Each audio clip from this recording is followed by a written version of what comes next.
itu mempengaruhi terhadap masalahnya, ya, terhadap riset problemnya. Sehingga kita memulai riset gap. Riset gap adalah kontradiktif, temuan yang kontradiktif, inkonklusif, ya, belum bisa disimpulkan, gitu ya. Riset gap. Dari sanalah kita akhirnya mencoba memberikan jawaban terhadap riset gap itu, sehingga Anda memperoleh proposisi penelitian. Proposisi penelitian itu ya tercermin dalam judul. Ya, proposisi penelitian itu ya dirumuskan. Nah, kalau ditarik dirumuskan dalam judul ya jadi judul penelitian, ya. Gitu loh. Oke, dia Puspita kenapa tidak on cam?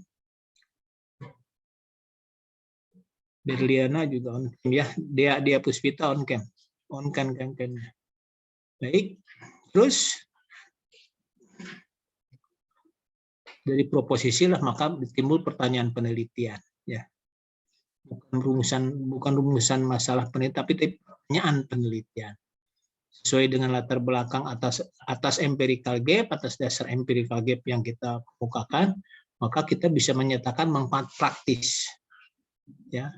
Dan berdasarkan riset gap, kita bisa menyatakan manfaat teoritis. Bab 2 berisikan tentang penjelasan lebih jauh terkait dengan proposisi penelitian Anda. Bab 2 itu, ya. Di sanalah bagian teori, kerangka pemikiran, dan landasan teori, kerangka pemikiran, dan hipotesis. Jadi di bab 2 itulah Anda bicara tentang teori apa yang akan dipakai, ya. Terus berdasarkan teori itu dan hasil riset yang relevan, Anda kemukakan modelnya. Ya, kerangka pemikiran, dalam kerangka pemikiran Anda mencoba merumuskan model empiris yang akan Anda uji. Ya, berdasarkan model itu lahir hipotesis. Nah, sekarang kita akan coba bahas ya tentang bab 2. Jadi sudah tentu saya tidak bisa tidak menjelaskan seperti bab 2, tapi intinya saja. Itu kita lihat teori dalam penelitian kuantitatif. Ya. Berdasarkan teori itulah Anda nanti merumuskan modelnya, merumuskan kerangka berpikir. Tapi tetap saja intinya kalau tidak banyak baca susah bagi Anda, ya. Jadi tetap baca. Bab 2 ini sudah saya tentang peran teori kan Anda sudah tuh ada kan bukunya ya, handout-nya. Jadi ya, kita bisa cepat ya kuliahnya, saya bisa cepat ini. Sudah bisa kebaca kan? Dibaca? Sudah, Pak. Oke. Jadi teori dalam penelitian kuantitatif. Apa sih perannya? Jadi pertanyaannya kita harus tanya dulu apa sih penelitian kuantitatif. Berikutnya apa sih teori, baru kita bisa menunjukkan teori dalam penelitian kuantitatif. Penelitian kuantitatif adalah sebuah pendekatan. Pendekatan lainnya adalah kualitatif. Jadi ada dua pendekatan utama ya, kwa dan kuan. Ditambah nanti mix method ya. Di sini terkait dengan penelitian kuantitatif. Jadi penelitian kuantitatif itu adalah pendekatan untuk menguji teori, testing objektif teori. Baik di jalan-jalan memeriksa, menguji teorinya itu bagaimana? Teori itu diujinya bagaimana? Ya memeriksa hubungan antara variabel, gitu loh. Sehingga kalau Anda merumuskan tujuan penelitian ini adalah menguji teori. Teori apa? Sebutkan teori A, B, C, D dengan menganalisis pengaruh. Nah, apa pada apa, pengaruh ini pada ini gitu. Ya. Jelaskan. Menguji teori dengan memeriksa hubungan antar variabel. Nah, variabel ini harus bisa diukur dengan menggunakan instrumen tertentu. Sehingga diperoleh data secara kuantitatif dalam bentuk angka yang dapat dianalisis dengan prosedur statistik. Jadi kata kuncinya menguji teori dengan menganalisis hubungan antar variabel. Nah, menguji teori itu dilakukan dengan menganalisis hubungan antar variabel. Dan variabel ini harus dapat diukur dengan instrumen penelitian tertentu, artinya diperoleh data kuantitatif dalam bentuk angka, ya, metrik, terus sehingga bisa dianalisis dengan prosedur statistika, gitu loh. Jadi jelas sekali penelitian kuantitatif menguji teori. Nah, jenis penelitian kuantitatif itu bisa kita bedakan menjadi 3. Ya. Jenis penelitian kuantitatif itu. Pertama ya, penelitian kuantitatif itu sering disebut sebagai penelitian pengujian hipotesis. Ya. Penelitian kuantitatif itu. Kenapa disebut penelitian hipotesis? Karena dalam penelitian kuantitatif itu ada teori yang akan diuji dengan memeriksa hubungan antar variabel. Nah, hubungan antar variabel lah itulah hipotesis. Jadi, kalau kita katakan penelitian kuantitatif menguji teori, artinya penelitian itu menguji hipotesis, ya. Nah, atas dasar itulah kita bisa membedakan jenis penelitian kuantitatif menjadi 3. Yang pertama itu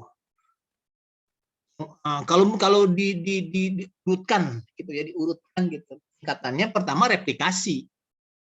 Yang kedua replikasi ekstensi. Yang ketiga pengujian hipotesis baru. Nah, di mana Anda nanti? Nah, paling juga Anda mah ada di replikasi dan replikasi ekstensi. Nah, untuk S3 mah pengujian hipotesis baru. Tapi ini masih jarang juga S3 melakukan pengujian hipotesis baru ya. Kebanyakan replikasi ekstensi. Apa itu replikasi? Replikasi ekstensi dan hipotesis baru. Kita lihat. Replikasi, nama juga replikasi mengulang. Jadi mengulang penelitian orang lain. Ya. Karena mengulang penelitian orang lain, maka kita menguji ulang hipotesis orang lain, bukan hipotesis Anda. Ya, itu hipotesis orang lain yang Anda uji ulang. Bedanya di sini. Dengan subjek penelitian, ya, tempat dan waktu yang berbeda, itu saja bedanya. Ya. Nah itulah, karena dia mengulang, mereplikasi, maka tidak ada hipotesis baru yang diuji. Di sini hanya hipotesis orang lain, bukan hipotesis Anda. Jadi Anda hanya bisa mengatakan, ini hipotesis yang saya replikasi dari penelitian yang ada. Gitu ya. Nah ini biasanya ya, penelitian terapan biasanya yang begini Mah ya. Terus cenderung persamaan tunggal menentukan faktor determinan, tujuannya kebijakan. Contoh, misalnya Anda ingin menguji teori plan behavior seperti ini ditunjukkan. Baru atau teori behavior, subjek norm, keterlibatan intensi, cuma itu saja, itu mereplikasi, menguji ulang. Bolehkah? Boleh, ya. Ya, jadi Anda karena masih ditemukan hasilnya itu berbeda-beda di setiap tempat misalnya, ya, belum jelas. Kalau semuanya sudah jelas, semuanya begitu hasilnya sudah nggak perlu diteliti lagi. Aplikasi dilakukan ketika ada sesuatu yang belum jelas. Yang ini misalnya X1-nya berpengaruh, X2-nya tidak. Nah, Anda coba diulang, diuji ulang. Ya. Itu yang namanya terdapat dalam riset gap-nya itu. Misalnya diteliti ya pengaruh attitude, subjektif norm, persepsi terhadap kontrol perilaku. Nah, hasil penelitian yang lain mah si A menemukan hanya attitude saya yang berpengaruh. Penelitian lain subjektif norm yang berpengaruh. Yang lain tiga-tiganya berpengaruh, tapi masing-masing lemah. Nah, berbeda semuanya. Atas dasar itu Anda mencoba menguji ulang karena Anda masih menemukan masih dapat inkonsistensi. Ya, tentang pengujian behavior. Maka Anda lakukan replikasi. Jadi tidak ada hipotesis baru, yang berbeda hanya subjek penelitiannya yang berbeda, tempat dan waktu yang berbeda. Itu replikasi. Yang kedua yang disebut dengan replikasi ekstensi. Nah, ini yang paling banyak dilakukan di S2 gitu ya. Jadi di sini ada model baru tapi tidak ada konsep baru ya. Konsep-konsep lama gitu ya.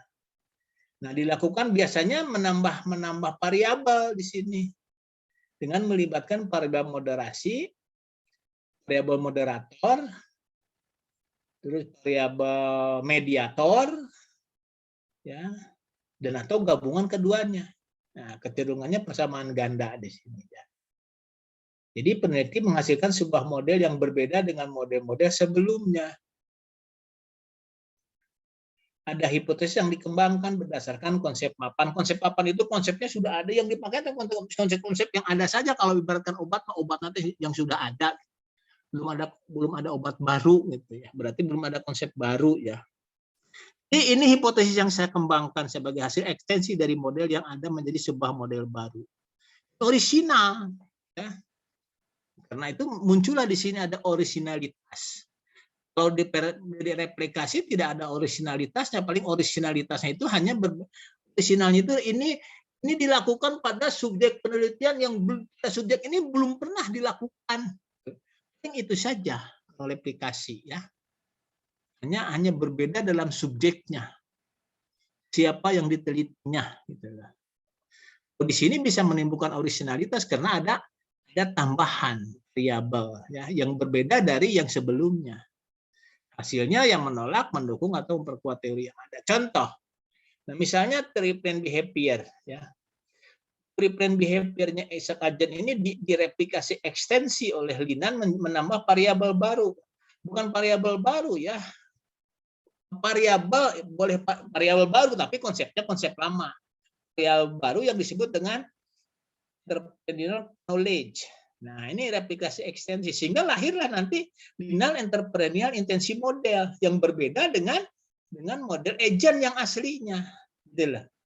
Dengan menambah variabel entrepreneur atau dengan menggabungkan dua variabel yang aslinya dan menambah satu variabel dan melibatkan variabel lain, misalnya di sini self replikasi ya sama sebetulnya dengan variabel kontrol perilaku persepsi terhadap kontrol yang dikendalikan ya, kontrol perilaku. Dipahami ekstensi. Nah, disinilah ketika Anda menemukan ternyata ditemukan research gap itu masih inkonsisten, belum jelas pengaruh attitude terhadap ini dan ini, makanya Anda menambah sebuah variabel moderator religiusitas misalnya. Ini aplikasi ekstensi. Inilah solusi terhadap research gap. Ya. Jadi Anda melihat pengaruh sikap, norma subjektif, posisi kontrol perilaku terhadap dia membayar pajak itu hasilnya masih konsisten. Nah, disitulah Anda menambahkan sebuah variabel baru ke dalam model Isaac Agent, itu variabel religiusitas. Sehingga modelnya memang menjadi model baru. Tapi di sini originalitasnya itu Anda menambahkan variabel baru ini religiusitas, atau kalau Linan itu menambahkan entrepreneurial knowledge, pengetahuan kewirausahaan. Maka sampai sekarang kan ini terkenal dengan teori Linan tentang entrepreneur kewirausahaan. Dipahami? Paham? Nah, ini bab 2 Anda bicara. Sedangkan yang ini mah jangan S3 lah ya. Kalau di sini mah satu kemarin yang saya bimbing ya. Di UPI baru satu disertasi yang mencoba memberikan konsep baru yang saya bimbing kemarin. Ujiannya kemarin itu ya.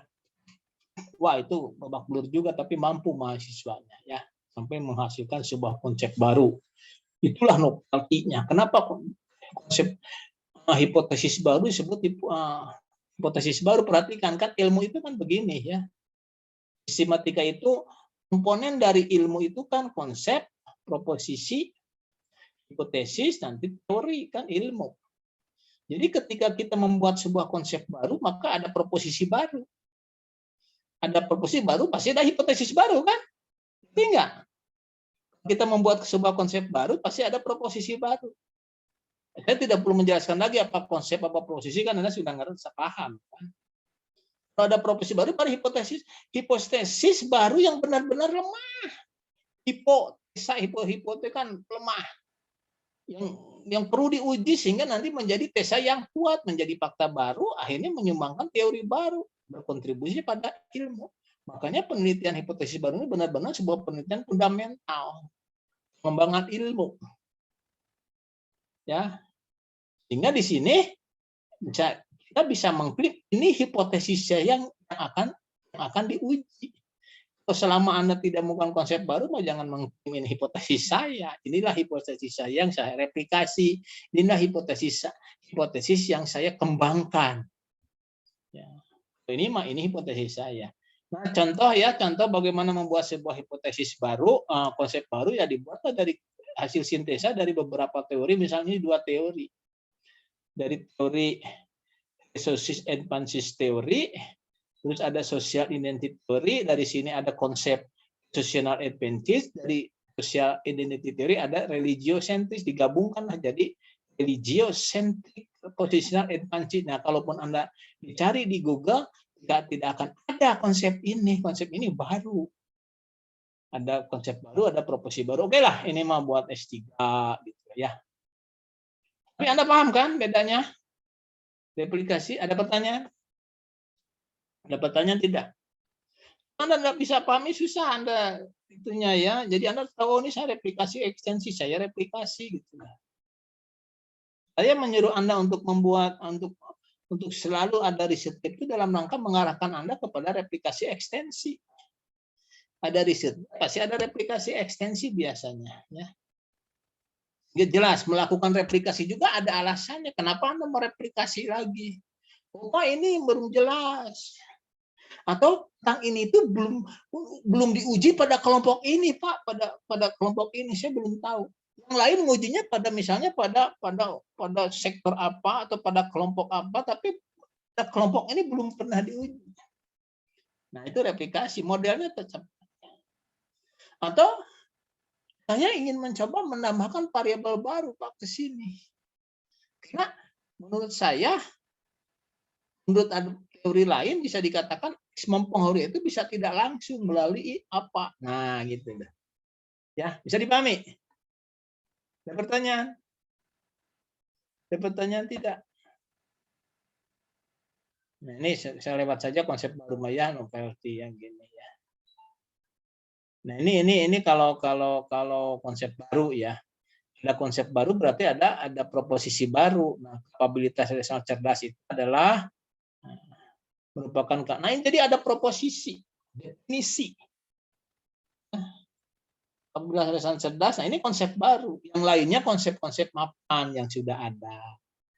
Macam gini, motivasi kerja itu konsep jadul, hasil belajar konsep jadul gitu ya.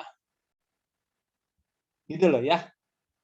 Tapi para ahli sering Anda mungkin menemukan sebuah konsep lain yang baru. Ah, itu ahli menciptakan ilmu berkembang dengan menambah konsep-konsep baru. Ya. Oke, paham? Paham tidak? Ngerti nggak? Ya.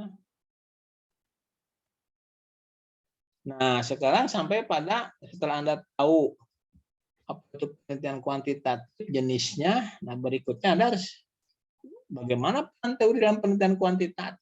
Anda sudah tahu kan penelitian kuantitatif replikasi intensi, pengujian hipotesis baru. Jadi penelitian kuantitatif itu kan menguji teori. Nah, kita tahu teori itu apa. Teori adalah seperangkat konstruk, konsep, definisi, dan proposisi yang menyajikan satu pandangan sistematis tentang fenomena dengan merinci. Hubungan antar variabel itu kan hipotesis. Ya, tujuan menjelaskan, memprediksi, menjelaskan, dan memprediksi. Nah, kalau tujuannya prediksi, ini biasanya ekonom. Ya, prediksi itu biasanya, makanya ekonometrika itu tidak ada besarnya pengaruh. Di ekonometrika tidak ada koefisien beta di ekonometrika itu. Ekonometrika koefisien B saja. Tujuannya prediksi. Kenapa prediksi? Ya untuk kebijakan ya. Sehingga variabelnya itu kalau untuk prediksi itu variabelnya mestinya sifatnya variabel diukur dalam rasio. Selama variabel itu tidak diukur dalam skala rasio, Anda jangan mencoba memprediksi. Diprediksikan oleh ada kalau skor kepemimpinan meningkat, skor motivasi berapa itu tidak ada arti. Yang begitu karena skalanya nominal. Tapi kalau misalnya saya ingin menurunkan pengangguran 2%, berapa pengeluaran investasi diperlukan? Nah, itu prediksi ekonom itu skalanya rasio. Jika investasi meningkat 2%, maka pengangguran turun 1%. Nah, itu prediksinya. Supaya untuk meningkatkan hasil belajar siswa sebesar sekian skor misalnya kan. Kompetensi guru setingkat berapa? Kan hese kita nggak bisa. Paling juga kita bicaranya pengaruh, menjelaskan hubungan. Untuk menjelaskan berapa besar pengaruhnya. Pengaruhnya positif atau negatif, cuma itu saja. Kalau data-data digunakan dalam skala interval, kalau rasio boleh ada prediksi. Jadi peran teori dalam penelitian kuantitatif itu merumuskan definisi operasional. Nah, itu peran teori pertama. Jadi bagaimana kita membuat definisi operasional, hipotesis itu kan harus dirubah jadi data. Nah, lihat teorinya. Jadi peran utama teori itu adalah merumuskan definisi operasional. Nah, definisi operasional kan terkait dengan persoalan Keldinger itu kan seperangkat konsep definisi proper. Nah, konsep definisi ini kan artinya lahirlah definisi operasional, ada definisi konstitutif, definisi teoritis, baru definisi operasional. Definisi operasional inilah, artinya kan jadi kuesioner. Kalau dalam bahasa statistika ini disebut dengan model pengukuran, measurement model, definisi operasional itu. Kita kan membuat definisi operasional dalam bentuk tabel. Tabel-tabel itu kan bisa dirumuskan dalam persamaan. Kalau kita menggunakan analisis faktor. Maka lahirlah model pengukuran. Nah, model pengukuran inilah menjadi pertanyaan penelitian deskriptif. Apa ciri-ciri X? Itu deskriptif. Apa ciri-ciri kompetensi guru? Apa ciri kompetensi guru ekonomi? Berikutnya, sejauh mana tingkat kompetensi dimiliki guru ekonomi? Nah, gitu loh. Yang pertama makan harus apa sih kompetensi itu? Apa cirinya kompetensi itu? Itu model pengukuran, ya. Atau bisa juga dikatakan apa yang membentuk kompetensi guru? Nah, itu pertanyaan menguji model pengukuran. Kalau yang pertama mah apa ciri-ciri itu menunjukkan kita sedang menguji model pengukuran berbasis reflektif. Tapi kalau kita menanyakan apa yang membentuk kompetensi guru, nah itu menguji model pengukuran yang sifatnya formatif. Oke, nantilah itu ya di S2. Tapi di S1 saya membimbing anak-anak IEK mah sudah sampai ke sana loh. Saya kan membimbing menguji di IEK juga di ilmu komunikasi ya. Mahasiswa ada yang memang agresif sampai ke sana mereka belajar ya. Karena mereka memang membaca ilmu komunikasi juga ada seorang ya. Saya juga sampai kaget, oh Anda dari mana? Ini kan dari handout Bapak. Ya syukurlah kalau bisa ya. Jadi seperti Anda tunjukkan dalam gambar, konsep definisi operasional di model pengukuran di sini posisi dan hubungan antara proposisi nanti ke judul penelitian, hubungan antara pada jadi hipotesis. Nah, hipotesisnya disebut model struktural. Model struktural itu terkait dengan pertanyaan eksplanasi. Makanya pertanyaan penelitian cuma dua, ada deskriptif dan eksplanasi. Pertanyaan deskriptif lahir dari model pengukuran.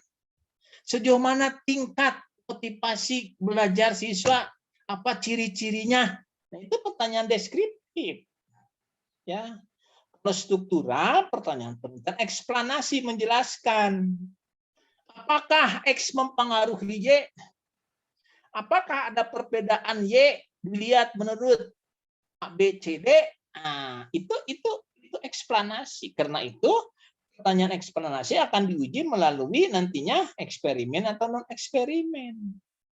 Jadi kalau tujuan penelitian kuantitatif menguji teori itu artinya ada dua yang diuji, pengukuran dan struktural.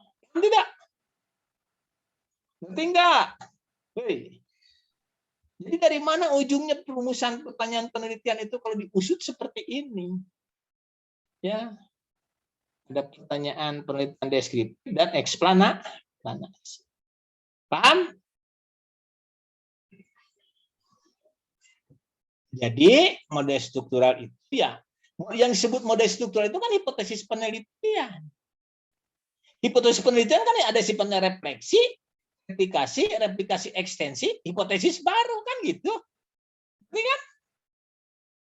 Ini hipotesis penelitian baik yang refleksi, replikasi ekstensi atau itu disebut model struktural. Paham? Model struktural ini kalau kita bedakan ya ada dua. Persamaan tunggal, persamaan ganda. Ngerti persamaan tunggal, persamaan dengan hiji rek berapapun variabelnya. Berapapun X-nya, ya, persamaannya hiji, persamaan tunggal. Nah, variasi dari persamaan tunggal disebut model moderasi. Variasi di persamaan ganda disebut model mediasi. Gabungannya disebut model moderasi media. Gitu. Nah, itu kan akan gini, sekitar ini. Ngerti nggak? Nah, kalau kurang baca susah. Kalau sering baca mudah paham. Nah, ini persamaan tunggal. Nah, ini persamaan tunggal. Berapapun X-nya, kalau hanya ada independen-dependen, ini terminologinya dalam persamaan tunggal itu. Variabelnya independen-dependen predictor atau outcome. Ya, ada istilahnya independen-dependen. Ya, ini tunggal. Berapapun X-nya, ya, sejauh mana X berpengaruh terhadap Y. X berpengaruh positif terhadap Y. Semakin tinggi X, semakin tinggi atau X berpengaruh negatif. Dan seterusnya. Variasi dari persamaan tunggal itu dengan melihat variabel moderator. Variabel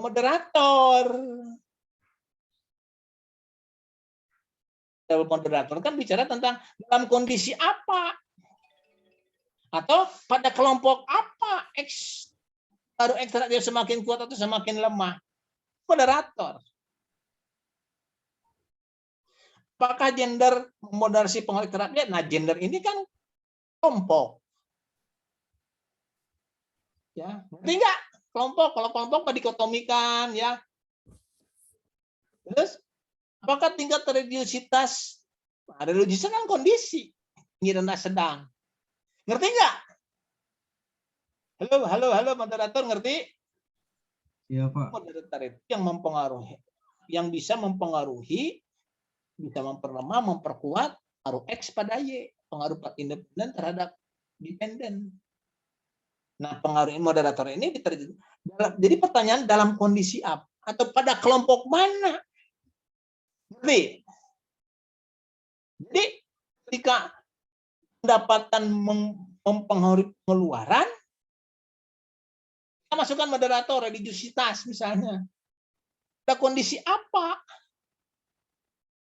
pendapatan ini bisa mempengaruhi Y? Oh, ternyata kecenderungannya ketika responden memiliki religiositas yang tinggi, pengaruh pendapatan terhadap Y itu menjadi lemah. Ngerti kan? Nah, ini moderator itu ya. Moderator itu kalau dulu mah ayah istilah eta teh baru sekarang itu asumsi saja. Semacam ini saja Anda kan bisa menguji harga terhadap permintaan. Nah, ininya seleranya dijadikan moderator bisa. Bisa seperti itu. Ya. Nah, satu hal yang harus Anda ingatkan, biasanya moderator itu adalah variabel yang tidak bisa dikendalikan oleh unit analisis. Kalau dalam manajemen. Tidak bisa dikendalikan oleh unit analisis itu begini. Misalnya begini ya. Pengaruh motivasi belajar dan kompetensi guru terhadap hasil belajar. Semakin tinggi motivasi belajar, semakin tinggi kan hasil belajarnya. Juga demikian kompetensi. Apakah kompetensi guru bisa dikendalikan oleh siswa? Tidak bisa kan? Nah, kompetensi guru bisa dijadikan sebagai moderator, tetapi tergantung teorinya. Kalau teorinya kan kompetensi guru mempengaruhi perilaku siswa. Ya. Kemampuan guru ngajar itu kan mempengaruhi perilaku siswa baru menghasil belajar. Paling juga kompetensi guru di sini bertindak sebagai variabel bebasnya. Motivasi belajar sebagai variabel mediasinya. Oke, ada pertanyaan? Ini persamaan tunggal. Sekali lagi persamaan tunggal itu independen melibatkan variabel moderator. Nah, ini contoh hipotesis ya. Ini saya buatkan, ini sebuah nah ini penelitian ya, dia meneliti tentang green entrepreneur orientation terhadap ini. Hasilnya belum ada penjelasan kata dia ya, kenapa dia meneliti tentang ini. Penting cina green entrepreneur ini nih, ya. Green entrepreneur orientasi ini. Konsep ini diyakini bisa memacu pertumbuhan ekonomi, tetapi Sampai sekarang belum ada bukti empiris yang menjelaskan bagaimana pengaruh green entrepreneur terhadap kinerja perusahaan, baik dalam konteks lingkungan maupun dalam konteks keuangan. Belum jelas katanya. Nah, dia mencoba menjawab, ya, tidak jelasan pengaruh green entrepreneur terhadap kinerja perusahaan ini dimoderasi oleh dua hal, green technology dynamism dan technology transfer and integrasi.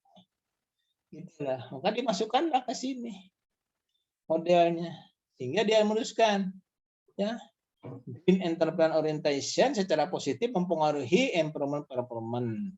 Ini juga, nih, ini kan hipotesis 1A 1B, baru yang keduanya H2-nya. GTD, nah green technology dynamism secara positif memoderasi hubungan antara dan seterusnya. Paham kan? Dipahami? Moderasi. Bagaimana cara menguji moderasi? Ya sudah, Anda sudah punya kan handout saya tentang moderasi kan? Lihat di sana dibahas secara detail, secara rinci oleh saya di handout saya. Carilah kalau tidak punya, cari ya. Ini efek moderasinya nanti digambarkan seperti ini, ya. Ketika di sini, ini environment performance, ini low GO, ini tinggi rendah kan, nah di sini kelihatan oleh pada kelompok KPI tinggi pengaruh green entrepreneur orientation terhadap kerja lingkungan semakin kuat, tetapi ketika KPI-nya rendah lemah, gitu ya. Ini persamaan ganda yang disebut dengan analisis jalur, gitu loh ya. Di sini istilahnya eksogen endogen, ya. Bukan lagi independen dependen kalau di jalur mah diganda makan, tapi istilahnya eksogen endogen. Eksogen Y1 Y2 itu endogen, Y2 sebagai endogen dependen, Y1 sebagai endogen mediatornya. Sama juga ini yang bawah ya. Terus, nah ini ada variasinya, ada mediasi, ya. Sini, perhatikan oleh Anda, model mediasi itu dicirikan oleh, ya. Jadi model mediasi itu adalah analisis jalur dengan ciri khusus, dapat pengaruh langsung, nah dari X ke Y. Kalau di sini bisa tidak ada kan? X ke Y2 tidak ada pengaruhnya. X1, X2 ke X3 tidak ada ke Y3. Nah, ini analisis jalur. Tapi kalau mediasi mah dicirikan oleh X-nya mempengaruhi Y, ada yang langsung. Ya. Nah, mediasi ini dibedakan mediasi sederhana, paralel, dan serial. Yang sederhana mah yang A, yang paralel mah yang B. Perhatikan yang paralel di antara mediasi M1, M2, M3 itu tidak saling berhubungan kan? Tapi kalau serial M1 mempengaruhi M2, M2 mempengaruhi M3. Nah, ini serial, itu serial. Bagaimana pengaruh X pada Y? Bisa melalui M1 ke Y, bisa melalui M2 ke Y, bisa melalui M3 ke Y, atau bisa melalui M1, M2 ke Y, M2, M3 ke Y, atau melalui X1, M1 ke M2, M3 ke Y. Nah, itu serial namanya. Sehingga hipotesisnya nanti bisa dibuat segmentasi dan transversal approach. Ya. Nah, jadi segmentasi, kalau pendekatan segmentasi itu setiap garis ada hipotesisnya. Transversal tidak, transversal approach. Ya. Nah, bisa diikuti? Tidak? Ayo baca ya. Nah, ini contoh. Nah, ini segmentasi. Perhatikan gambarnya. Ada variabel mediatornya itu job satisfaction dan komitmen organisasi. Eksogennya adalah kepemimpinan transformasional. Jadi ini, nah setiap garis dibuat hipotesisnya. C1 tadi, nah ini kan sini ada ya. Sehingga ada berapa garis ini kan, 1, 2, ada berapa tuh? 7 hipotesis ya. Ini segmentasi approach. Nah, perhatikan jurnal juga tetap there is a significant negatif. Nah, sekali lagi Saya tidak menganjurkan Anda dalam hipotesis itu ada kata-kata signifikan. Kalau negatif, oke. Positif, oke. Kenapa negatif? Ada argumen teori kan? Ini kenapa signifikan? Pasti Anda tidak bisa jawab. Kata-kata signifikan itu nanti saja setelah diuji. Baru keluar kata-kata signifikan. Dalam hipotesis mah cukup positif dan negatif saja, berpengaruh positif atau berpengaruh negatif. Itu saja. Ya. Kenapa positif pengaruhnya? Kenapa negatif? Ada argumen teori. Tapi kenapa signifikan pengaruhnya? Pasti tidak bisa jawab. Kata-kata signifikan mah nanti setelah diuji.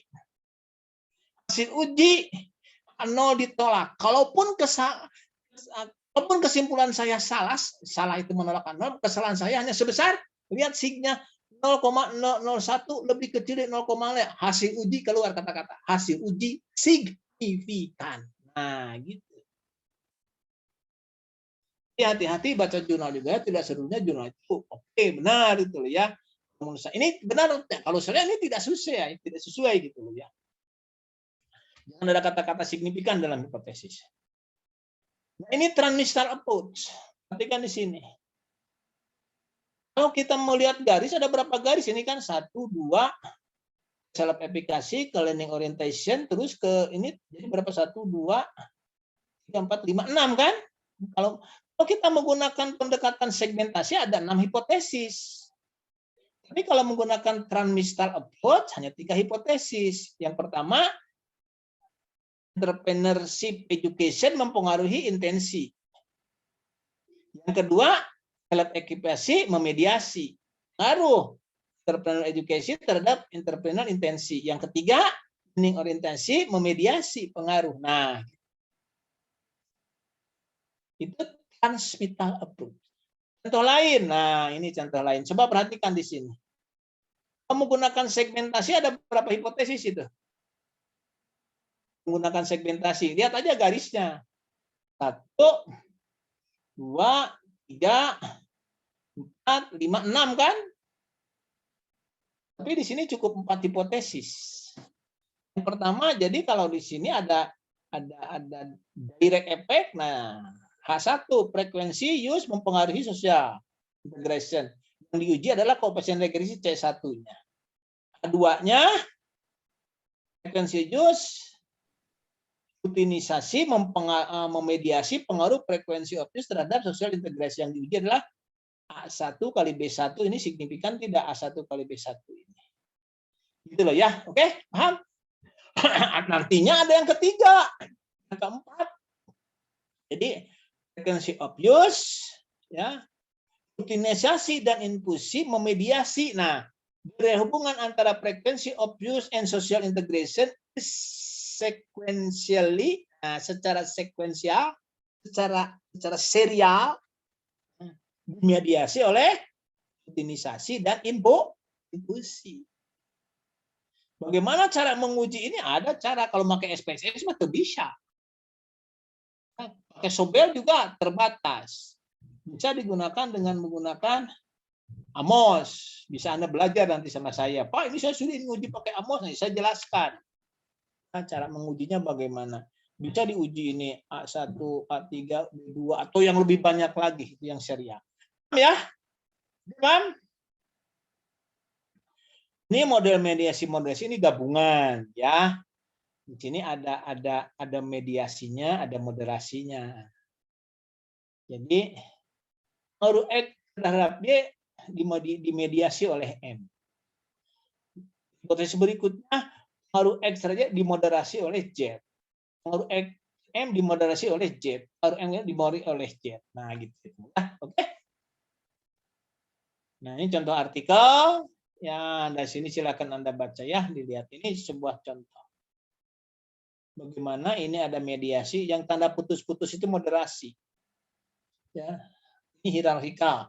Ini yang disebut dengan post level, penelitian yang sifatnya hierarkikal. Jadi di sini ini malah bukan untuk Anda. Ada disertasi yang saya bimbing 2 orang ya, menggunakan grup ini seperti ini. Artinya ini disebut dengan penelitian multi level.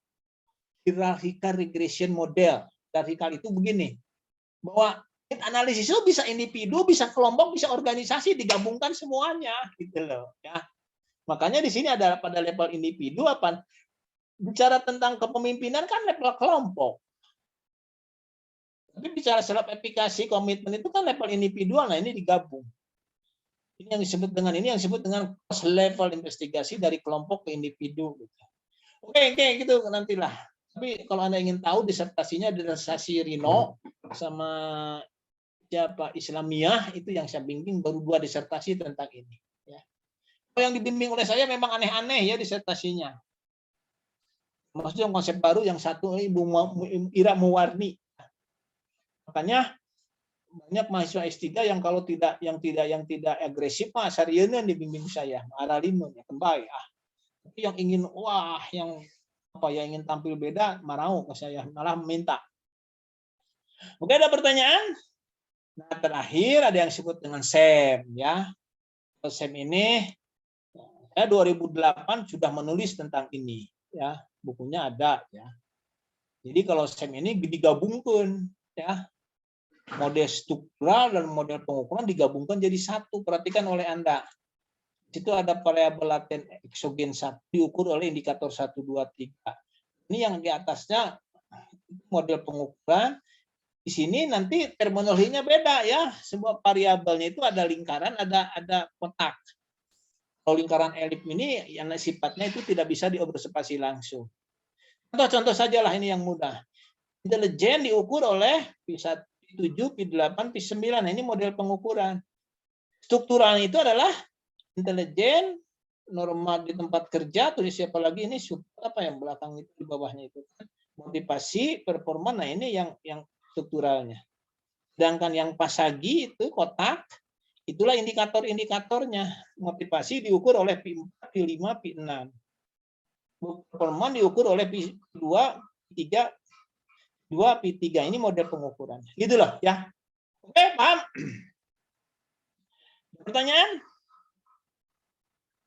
Ini sudah saya adakan di situ di handout ya. Itu bab 2. Terserah Anda nanti mau apa ya, replikasi atau apa. Jadi Anda minimal 5 jurnal ada telaah ya. Dibuatlah seperti di dasarnya itu ada ini masalahnya gitu ya, ada data, terus analisis masalah seperti yang handout saja. Tapi riset gapnya harus Anda tunjukkan, bukan anu ditunjukkan di sana disita minimal 5 jurnal minimal, lebih banyak lebih bagus ya. Oke, dipahami itu saja dulu. Nanti diskusi dengan kita. Oke, Anda langsung ini bisa buat proposal ini jurnalnya Pak. Itu dasarnya ini dibuat dalam seperti yang handout 1 ya. Paham? Jadi paling juga ini ada berapa orang? Ini semuanya ada 20, ada 19 ya. Ada 19 orang ya, mudah-mudahan semakin cepat. Ini setelah mid baru kita bisa ya, setelah pertemuan mungkin nanti pertemuan berikutnya saya hanya ngecek saja. Kita bertemu dengan Ibu Sumartini ya, dengan saya cek Anda sudah ada mana jurnalnya ini Pak. Ini seperti di handout nomor 1 ya disajikannya ya. Paham? Ada pertanyaan? Kalau tidak ada, cukup sekian dulu kuliah karya ini ya. Semoga kita selalu diberi kemudahan, kelancaran, ya, keselamatan dan kesehatan. Amin. Ya, dan apa kita kerjakan menjadi ibadah. Amin. Dipoto dulu. Sip. Pokoknya mah semangat. Sudah? Tarik? Ya Pak. 1, 2, 3. Baik. Pak. Oke, semangat ya. Semangat. Biar salah mah tidak apa-apa, salah ya. Yang penting mudah-mudahan Anda ini bisa membantu menjadi proposal untuk skripsi. Oke. Cukup. Terima kasih. Wassalamualaikum warahmatullahi wabarakatuh. Semangat. Waalaikumsalam warahmatullahi wabarakatuh.